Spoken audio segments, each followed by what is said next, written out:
اللہ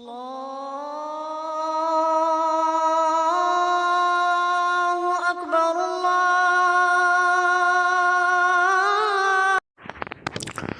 السلام علیکم ورحمۃ اللہ وبرکاتہ۔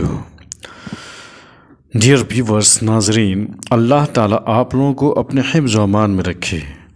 میرا آج کا موضوع ہے کہ پروپیگنڈا والی جو فلمیں ہیں، خاص طور سے جو آج کل ایک فلم دکھائی جا رہی ہے چھاوا ہے۔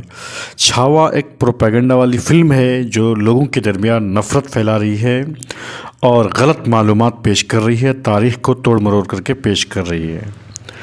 دوستو، ہندوستان جیسے بڑے ملک میں ایک مسلم مغل عادل حکمراں زاہد اورنگزیب عالمگیر رحمۃ اللہ علیہ بادشاہ تھا، جس نے سادہ طرز زندگی کو اپنایا تھا۔ تاریخی حوالوں کے مطابق وہ شاہی خزانے کو ذاتی استعمال میں لانے سے بچتے تھے، گریز کرتے تھے۔ قرآن کی کتابت اور ٹوپیاں بن کر کے اپنا روزگار کا ذریعہ انہوں نے حاصل کیا تھا، مگر عوام کی رائے کو بدلنے کے لیے، کسی مخصوص ایجنڈے کے تحت جذبات و نظریات کو متاثر کرنے کے لیے، سیاسی جماعتوں، تنظیموں، کارپوریٹ کمپنیوں، اداروں کی آنکھوں کا ٹھنڈک اور چاپلوس بننے کے لیے یہ پروڈیوسر اور ڈائریکٹر پروپیگنڈا والی فلمیں بناتے ہیں اور دو طبقات کے درمیان نفرتیں پھیلاتے ہیں۔ ابھی جو حالیہ فلم ریلیز ہوئی ہے جس کا نام چھاوا ہے، چھاوا صرف پروپیگنڈا کا ایک دکھاوا ہے جس میں تاریخی شواہد کو توڑ مڑوڑ کر کے پیش کیا گیا ہے۔ وہ تاریخی توڑ مڑوڑ کر کے پیش کیا گیا تاریخ کو وہ کیا ہے؟ وہ یہ ہے کہ اورنگزیب رحمۃ اللہ علیہ نے مراٹھا سلطنت سے لوٹا ہوا خزانہ اسیر گڑھ کے قلعہ میں چھپایا تھا۔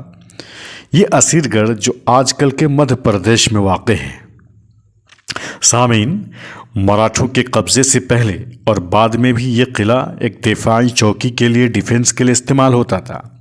اس بات کا کوئی ثبوت ہی نہیں کہ وہاں اورنگزیب نے کوئی خاص خزانہ دفن کیا ہو۔ آپ ذرا سا قیاس کر سکتے ہیں، اپنے عقل کا گھوڑا دوڑا سکتے ہیں کہ جو شخص جو ہندوستان کا جو ٹریزر ہے یعنی خزانہ ہے، اس خزانے سے وہ پیسہ نہیں لیتے تھے، سیلری نہیں لیتے تھے، کتابت کر کے، ٹوپیاں بن کر کے اپنے روزگار حاصل کرتے تھے، لائیولیہوڈ کا انتظام کرتے تھے، وہ شخص خزانہ اسیر گڑھ میں چھپا سکتا ہے۔ اور دیکھیے، اورنگزیب رحمۃ اللہ علیہ نے کوئی خاص خزانہ دفن کیا ہو، اس بات کا کوئی ثبوت بھی نہیں ہے، جبکہ چھاوا فلم میں تاریخ کو چینج کر کے، توڑ مڑوڑ کر کے، بغیر کسی ثبوت کے نفرت پھیلا رہے ہیں اور حکومت سے واہوائی حاصل کرنے کے لیے ایسی فلمیں یا ڈرامہ ڈائریکٹر صاحب لوگ دکھا رہے ہیں۔ کیا ہے وہ شخصیت عالمگیر رحمۃ اللہ علیہ کی کہ جو 49 سال حکومت بھی کیے، ہندو مسلم کو ساتھ جوڑے بھی رکھا؟ اگر 49 سال کی حکومت میں وہ چاہتے تو بہت ساری جگہوں سے بہت سارا کسی بھی طبقہ کا نقصان کر سکتے تھے، مگر نہیں، انہوں نے دوسرے مذہب کے تئیں بھی رواداری دکھائی ہے۔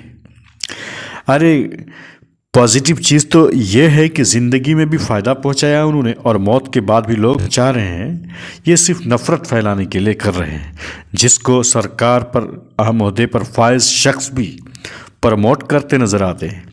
پروڈیوسر جو ہے مان ہانی کا کیس درج کرنے پر معافی مانگتے ہیں۔ ابھی حال ہی میں کسی جو فیملی والوں نے، جس کے خاندان کے تئیں ڈرامہ دکھایا گیا ہے، انہوں نے مان ہانی کا کیس جب درج کیا تو معافی مانگ لی، اور یہ معافی مانگنا ان کا روایتی طریقہ رہتا ہے۔ ایسی ایک فلم کیرلا اسٹوری آئی تھی جس میں دعویٰ کیا گیا تھا کہ ہزاروں ہندو اور عیسائی لڑکیوں کو گمراہ کرنے کے لیے زبردستی اسلام قبول کرایا گیا تھا۔ کیا ہزاروں ہندو اور عیسائی اگر زبردستی اسلام کو کوئی قبول کروائے گا؟ یہ انڈیا ہے جو کیا بولتے ہیں، بتاتا ہے کہ گھر میں گھس کر کے مارتا ہے، کیسے اسلام قبول کرائے گا زبردستی؟ جمہوری طور پر سب کو آزادی ہے، کوئی بھی دھرم قبول کر سکتا ہے، لیکن زبردستی اسلام قبول کرے اور سرکار کی نظر سے وہ چیز چھپی رہ جائے، ہو ہی نہیں سکتا۔ اور پھر یہ کہ بارڈر پار میں تنظیم داعش IS کو جو ہے وہ لڑکیاں جو ہے بھیجی گئیں، ان کو گمراہ کر کے بھیجی گئیں، اور IAS میں جو ہے بھرتی کیا گیا، حالانکہ جو دیش کے بارڈرس ہیں وہ اتنے زبردست ہیں کہ فوجی اور لوگ جو سپاہی تعینات ہیں وہ کیسے اتنے ہزاروں کی تعداد میں لوگوں کو بھیجوا سکتے ہیں یا پہنچوا سکتے ہیں۔ جب کسی وفد نے اس فرقہ واریت کو ہوا دینے کے لیے ریزنز پوچھا اور ایسی جھوٹی کہانی کیوں بنائی اس وجہ جاننا چاہا تو ڈائریکٹر نے روایتی طور پر معافی مانگ لی۔ ویسے ہی ایک کشمیر فائلز فلم بھی تھی جس میں 1990 کے دوران کشمیری پنڈتوں کی جبری ہجرت اور ان پر ہونے والے مظالم کو دکھایا گیا ہے، اور یہ مظالم جو دکھایا گیا ہے اور جبری ہجرت کو جو دکھایا گیا ہے یہ بغیر کسی کانٹیکسٹ کے دکھایا گیا ہے۔ یہ سیاق و سباق کو نظر انداز کر کے لوگوں کے سامنے پیش کیا گیا ہے، آگے پیچھے عبارت کو کاٹ کر کے بیچ والی چیزوں کو صرف پیش کر کے آپ دکھائیں گے، پیش کریں گے تو لوگوں کو ظاہر ہے مظلوموں کے خلاف ایک ہمدردی نظر آئے گی، اور یہ انسانیت بھی ہے۔ پروپیگنڈا والی فلموں کا اثر سماج پر بہت گہرا ہوتا ہے، جیسے کہ چھاوا کو دیکھنے کے بعد لوگ اورنگزیب کے چھپائے ہوئے خزانے کو دیکھنے کے لیے لوگ رات میں اسیر گڑھ نکل گئے جہاں قلعہ ہے، اور سامبھا جی پر ہوئے مظالم کو دیکھ کر لوگوں کے جذبات جو ہے اتنے بھڑک اٹھے کہ لوگوں کی آنکھوں پر آنسو آ گئے، اور یہ آنسو کا نکلنا بھی یقینی ہے۔ لیکن غلطی کس کی ہے؟ جن کی غلطی ہے جو ایسی فلمیں دکھاتے ہیں اس پر کڑی قانونی کارروائی ہونی چاہیے۔